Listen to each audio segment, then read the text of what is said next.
Seorang kurir pengantar barang dilindas truk secara brutal. Sopir itu keluar, tetapi tidak menolong. Sebaliknya, ia justru merasa sangat sial. Mengabaikan teriakan minta tolong pria itu, sopir itu melihat sekeliling, memastikan tidak ada kamera, dan kembali ke truknya. Kemudian dia memundurkan truknya.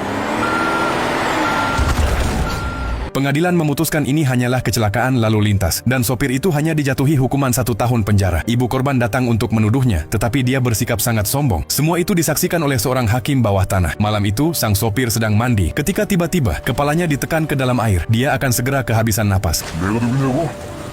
너 잡으러 온 귀신이다 이 새끼야. Orang yang membunuhnya sebenarnya adalah seorang petugas polisi, dan ia adalah seorang hakim bawah tanah. Para penjahat yang tidak bisa dihukum oleh hukum akan mati di tangannya. Saat ia masih kecil, ia pernah menyaksikan ibunya dipukuli sampai mati oleh ayah tirinya. Tetapi ayah tirinya berpura-pura sakit jiwa dan hanya dijatuhi hukuman 3 tahun. Sejak saat itu hatinya dipenuhi dendam. 12 tahun kemudian anak itu menjadi seorang polisi, tetapi ayah tirinya tetap tidak menyesalinya dan terus berbuat jahat di mana-mana.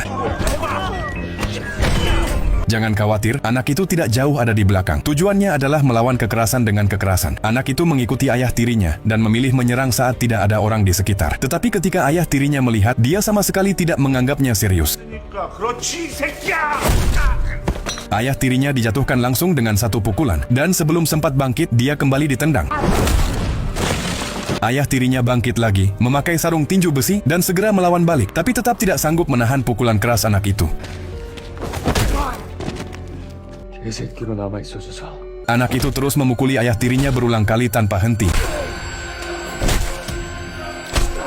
hingga akhirnya menjatuhkannya. Sejak saat itu anak itu menjadi hakim bawah tanah. Tak lama kemudian ia melihat berita bahwa 2 preman menerobos masuk ke rumah seorang wanita, melakukan tindakan kekerasan, dan ketika wanita itu mencoba menghentikan mereka, ia mengalami luka serius. Para preman itu menyuap pengadilan dan bahkan mengancam wanita itu. Anak itu segera bergegas menuju rumah wanita itu. Kedua preman itu sedang buang air kecil di atas jendela. Anak itu segera menutup jendela dan langsung menyerang.